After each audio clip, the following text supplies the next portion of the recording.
Okay, diversity in cells that we have, as we told, a unicellular organism, a single cell does all the work because it has no option.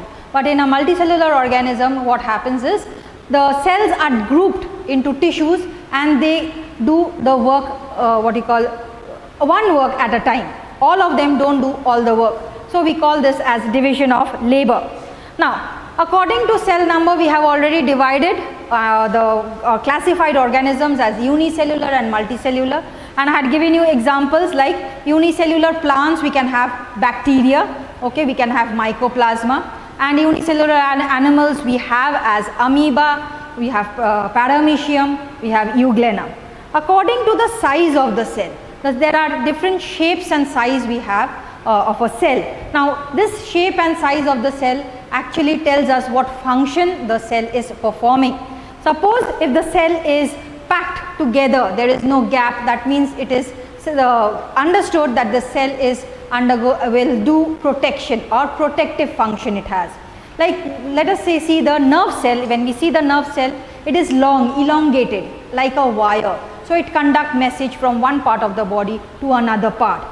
The RBCs, they are round in shape, the blood cells, because they have to flow. We see the ball is spherical in shape or round in shape, and so that it can roll. So that is why RBCs are of that shape.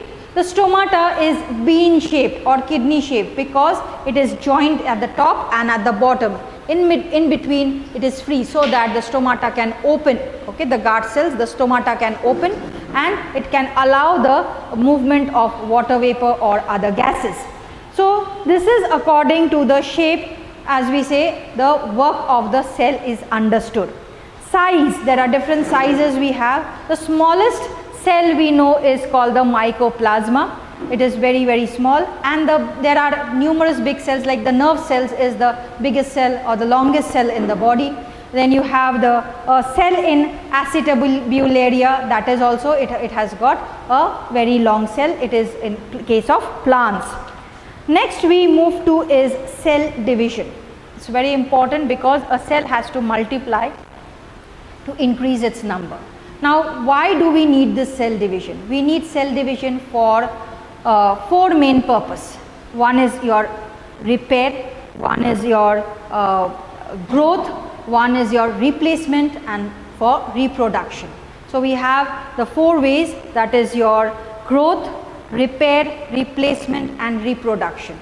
And accordingly we divide this reproduction or cell division into two types. Cell division, two types. One is called mitosis, and in mitosis we have the three types, that is, it is used for your repair, it is used for replacement, and it is for growth. So the cells which undergo mitosis, they are either replacing some old cells, or they are repairing some parts, or they are for growth. And the last one, that is your for reproduction, we have meiosis. So in mitosis, where does it take place? It takes place in the vegetative part of the body, like your hands, your legs, your face. And in the meiosis takes place in the reproductive organs of your body, where the cells have to come and meet, and then they again divide and they come into the the exact chromosome number, and it goes on. So with this we finish this chapter. I hope you understood it. If you have any doubt, then please contact through FreeCoApp.